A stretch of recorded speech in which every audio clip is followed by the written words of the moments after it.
Olá, pessoal, sejam bem-vindos e bem-vindas para o Café com Teologia, hoje especificamente para a nossa coluna semanal de História do Cristianismo. E você também pode adquirir o meu livro aqui, que tem servido também de roteiro para as nossas videoaulas. Se você quiser adquirir o e-book e outros cursos que nós temos, clica na descrição aqui desse vídeo que você vai encontrar todos os links. E hoje chegou o momento de nós falarmos de um personagem muito interessante, de um movimento também bastante interessante, que surge na Idade Moderna, mais especificamente no século XVIII. E esse personagem praticamente viveu todo o século XVIII, morreu com 88 anos de idade, então viveu praticamente todo aquele período, que é John Wesley. John Wesley, que é o pai do movimento metodista, e não só isso, mas ele foi o precursor do movimento que dá origem ao pentecostalismo nos Estados Unidos, que depois vem ao Brasil e se torna o ramo protestante mais popular aqui em solo brasileiro. E é interessante a gente pensar um pouco sobre John Wesley e sobre algumas facetas de John Wesley que nem sempre nos são apresentadas.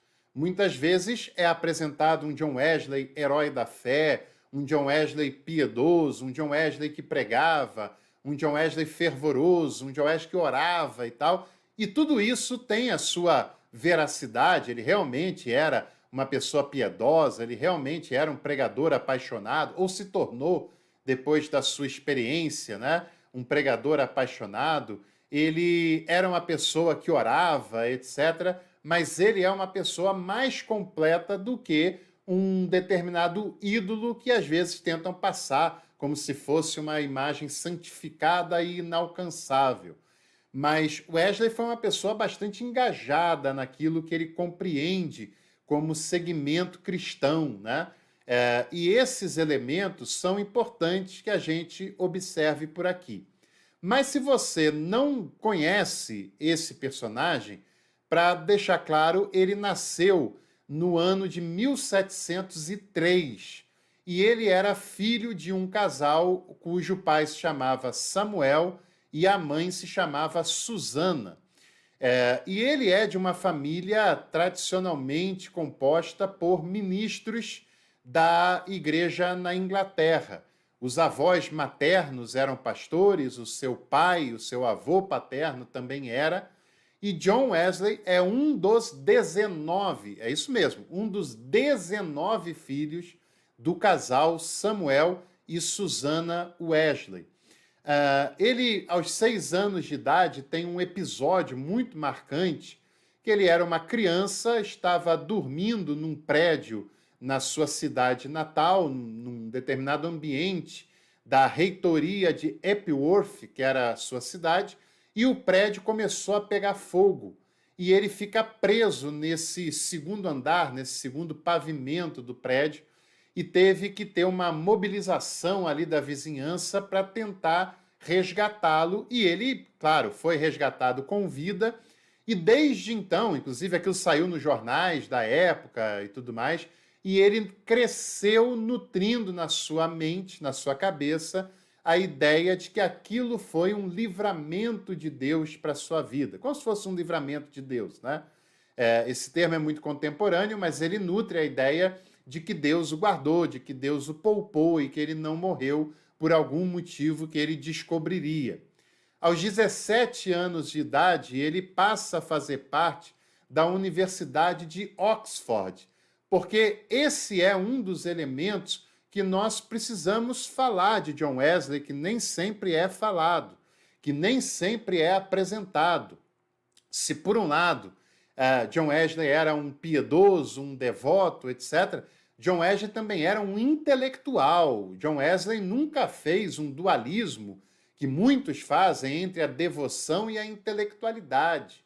John Wesley sempre foi um intelectual, um ávido leitor, um ávido estudioso, alguém que escrevia também avidamente, e desde a sua adolescência ele foi uma pessoa dedicada ao estudo, e não só ao estudo da Bíblia, não só ao estudo da devoção, mas ao estudo da teologia, ao estudo de medicina, ao estudo de idiomas, por exemplo, ao estudo de botânica, ao estudo de música. Enfim, era alguém bastante versátil na sua intelectualidade, né? E isso se manifesta desde os 17 anos de idade, quando ele se torna aluno da Universidade de Oxford, que já na época era uma referência, e dentro da Universidade de Oxford, ele inclusive ganhou cargos graças à sua capacidade intelectual, que mantiveram financeiramente a sua vida durante o tempo que ele permaneceu naquele lugar. E é na Universidade de Oxford que nasce o movimento metodista, é um movimento que nasce da intelectualidade, né? É um movimento que a origem está ligada ao ambiente universitário, aquelas pessoas que ali estão, que é claro, tem outras influências, tem influências do pietismo, tem influências um pouco do puritanismo, né? Mas estão naquele ambiente e dali nasce o chamado Clube Santo, que depois passa a ser chamado, né, como um apelido de traças da Bíblia até chegarem no nome metodistas. O nome metodista foi uma certa zoação, um certo deboche que as pessoas de fora faziam em relação àquele grupo, porque era um grupo que tinha dia marcado, hora marcada para começar, hora marcada para acabar as suas reuniões seguiam uma metodologia e por isso ganharam o nome de metodista, que acabou pegando, acabou ficando. Com 25 anos, ele foi ordenado ao ministério da Igreja Anglicana. Mas John Wesley sempre teve uma busca interior, porque ele achava que uma pessoa que foi salva por Jesus, ele tinha que sentir uma paz interior, ele tinha que sentir algo. Isso é influência do pietismo, né? Que valoriza as experiências subjetivas, o aspecto emocional, mas que deveria sentir algo que dissesse para ele que, de fato, ele foi salvo em Jesus. E como ele não conseguia sentir isso, apesar das suas muitas tentativas, isso lhe angustiava, até que, num determinado momento, houve um empreendimento missionário que sairia da Inglaterra para a colônia na América do Norte, né? Porque nessa época os Estados Unidos, que seriam os Estados Unidos, são colônia da Inglaterra. É no século XVIII que se tornarão uma nação independente, mas não ainda nesse momento. E John Wesley, junto com seu irmão Carlos Wesley, que era um autor de hinos, eles resolvem vir para a América porque ele acreditava sinceramente que com essa experiência missionária ele receberia essa paz interior que ele tanto procurava. Mas a viagem foi um fracasso, foi um fiasco em todos os sentidos, né? John Wesley, ao chegar na América, ficou profundamente escandalizado com a maneira como os colonizadores viviam, com a maneira como as pessoas que eram colonizadas também, os nativos, viviam. John Wesley tem um aspecto de moralismo nele também, que o deixa profundamente escandalizado, e num determinado momento ele tem uma baita de uma problemática, porque ele se interessa por uma moça que tem lá na comunidade, ele fica interessado nela, mas, para sua decepção, no dia seguinte, durante o culto, a moça chega com o seu noivo no local. E John Wesley percebe que ela era comprometida, fica muito chateado e se nega a dar ceia para ela e para o noivo.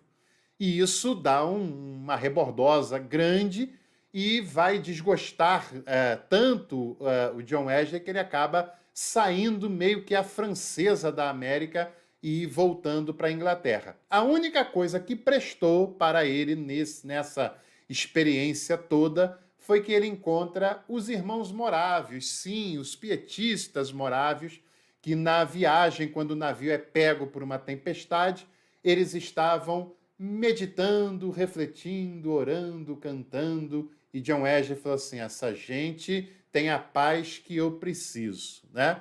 Quando ele chega na Inglaterra, ele vai atrás daquele grupo ou de pessoas daquela linha e chega até a rua Aldersgate, onde tem uma reunião de morávios. Ele não quer muito ir, vai de má vontade, mas quando ele vai, ele, em um determinado momento, fica muito empolgado.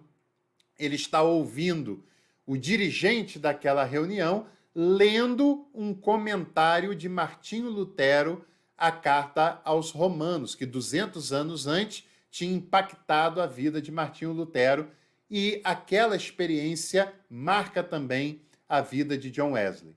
No dia 24 de maio de 1738, ele escreve no seu diário que ali ele sentiu o seu coração estranhamente aquecido. E isso faz uma mudança muito grande na sua vida. Ele muda vários preconceitos, como, por exemplo, ele não aceitava que alguém pudesse pregar ao ar livre, e ele passa a fazer isso em determinado momento da sua vida. Enfim, vive 88 anos pregando, evangelizando, ensinando, ganhando discípulos, etc., e morreu em 1791, com 88 anos de idade, quase todo esse período com saúde e lucidez. Agora, por falar no Wesley, que poucos falam, é importante a gente não só falar do Wesley intelectual, como também é importante falar do Wesley celibatário. Sim, porque John Wesley praticamente foi um celibatário. Ele teve uma experiência de casamento, ele casou meio que por uma certa influência eclesiástica, né? E ele se casou com uma mulher chamada Molly Vasely, mas esse casamento não deu certo, foi uma tentativa absolutamente improdutiva, e muito por causa dele, né? Muito por causa do estilo de vida que ele escolheu ter. Não era uma pessoa má, não foi por causa disso que o casamento não deu certo, mas na verdade o John Wesley, ele essencialmente era um celibatário e alguém que queria apenas viver dedicado à missão que compreendeu ter na sua vida, né? E que é legítimo também, se a pessoa faz isso sinceramente, é legítimo. Outra coisa também, que é pouco falado, é que John Wesley ele foi um abolicionista, apesar de ser um monarquista. Sempre defendeu a coroa britânica, inclusive quando na América havia um movimento separatista, um movimento para romper com a coroa e se tornar uma nação independente, ele aconselhou os metodistas da América para não aderirem àquele movimento, mas John Wesley foi um abolicionista que lutou, que pregou, que falou contra a escravidão. E você pode encontrar maiores informações sobre essa faceta nesse belo livro aqui, John Wesley e a Luta Abolicionista, do teólogo alemão que vive no Brasil já há vários anos, a quem eu respeito muito, o Helmut Renders, que faz uma pesquisa muito interessante sobre a vida de John Wesley, e nessa obra ele aborda essa questão da luta abolicionista na vida de Wesley e no movimento metodista, inclusive. E outro ponto também que nem sempre é lembrado, que John Wesley ele tinha uma faceta profundamente ecumênica.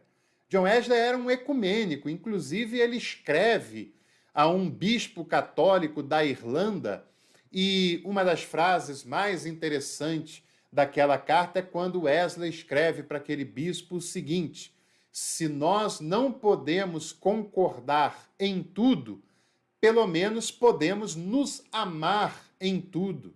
E Wesley não tinha essa visão anticatólica, essa visão sectarista, que muito do cristianismo no Brasil, do cristianismo protestante no Brasil, teve em alguns momentos, em alguns setores, historicamente, né? Ele tinha essa postura de maior abertura, uma postura mais ecumênica, que fica bastante claro também nessa sua fala a um bispo católico da Irlanda. E a teologia proposta por John Wesley, ela se baseia, se resume no chamado quadrilátero wesleyano, né? Não é uma expressão que ele usa, mas é uma análise feita a posteriori. Quadrilátero, você imagina o que seja, né? E a base desse quadrilátero são as escrituras, que têm um papel de destaque no pensamento dele, no pensamento de Wesley. As laterais é a razão que ele sempre valoriza, que ele sempre herda do racionalismo, como também a questão da experiência que ele herda do John Locke, né, que é o grande empirista, o filósofo empirista da Inglaterra. E também, fechando esse quadrilátero, a tradição, porque Wesley dialoga com a tradição dos pais da igreja, com a tradição da teologia antiga, principalmente, da teologia da reforma, e esses fatores estão presentes também na sua produção teológica, e assim a gente pode ter uma compreensão um pouco maior de quem foi esse personagem que viveu no século XVIII e que faz parte da história do cristianismo, assim como o Jacó Armínio, que eu falei no episódio anterior, e o John Wesley ele foi um caminho alternativo entre João Calvino e Jacó Armínio, muito embora ele tenha ido mais para o lado de Armínio do que de Calvino, mas teve algumas originalidades no seu pensamento e na sua produção também. Se você gostou de mais esse episódio da história do cristianismo, não se esqueça de curtir, de compartilhar esse conteúdo e de clicar aqui também na descrição desse vídeo para conhecer os nossos produtos, os nossos e-books e cursos, que eu tenho certeza que algum deles vai te interessar e vai agregar, todos eles agregarão muito conhecimento à sua vida e à sua formação. E em breve a gente volta com mais conteúdo por aqui, eu te vejo lá.